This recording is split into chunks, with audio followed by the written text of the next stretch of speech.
বিভিন্ন ভাষা লিপি উল্লেখ কৰিছে আৰু ইয়াতে আমি দেখিবলৈ পাইছোঁ যে সান্তালী ভাষা ইয়াত ঠাই পাইছে আৰু ঘোষণা কৰিছে যে সান্তালী ভাষা প্ৰাথমিক পৰ্যায়ৰ পৰা প্ৰাথমিক পৰ্যায়লৈকে নিজৰ মাতৃভাষাৰে শিক্ষাদান কৰিব। সেইখিনি আমি আদৰণি জনাইছোঁ। কিন্তু আমাৰ মাজত এটা কথা আহি পৰিছে যে আমি কেতিয়াও নেদেখা নুশুনা এটা আগৰ আমাৰ জাতিটোৰ অতিকৈ দুৰ্ভাগ্যজনক আৰু জাতিটোৰ কাৰণে ক্ষতিকাৰক। সেয়ে আমি চিন্তা কৰিছোঁ যে সন্মানীয় মুখ্যমন্ত্ৰীদেৱক আমি আহ্বান জনাইছোঁ যাতে অতি শীঘ্ৰে গ্ৰহণ কৰা প্ৰস্তাৱটো উঠাই লয় আৰু সান্তালী সাহিত্য সভাৰ লগত অতি শীঘ্ৰে বহাৰ বাবে আয়োজন কৰে।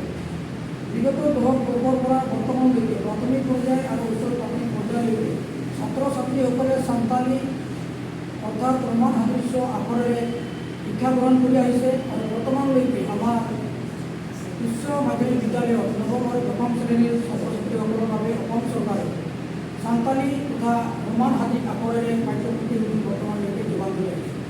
তথাপিও চৰকাৰে আমাৰ মাজত এনেকুৱা চূড়ান্তমূলক কাম কাজ কৰাটো আমি মোটেও পচন্দ কৰা নাই।